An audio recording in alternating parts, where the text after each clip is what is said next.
এগুলো কি গাছ বলুন তো বন্ধুরা? ছোট্ট ছোট্ট গাঁদা ফুলের চারা ভরে গেছে দেখুন। আমার তো আর গাঁদা ফুল কিনতেই হবে না, চারা গত বছরে। কারি পাতা কি সুন্দর ফুলেছে দেখুন, কি ব্যাপক ফুলেছে দেখুন তো।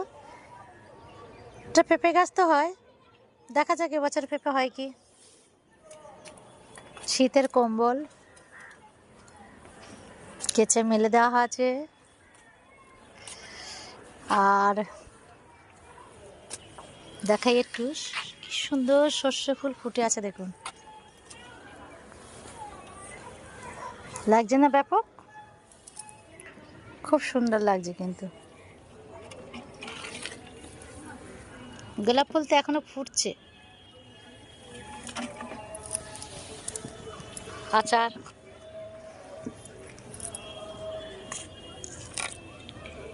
এটা আমলক্ষী, এটা কুলের আচার। আর এটা লেবু তো জানেন, লাগছে না রসগোল্লা। বেগুন গাছ,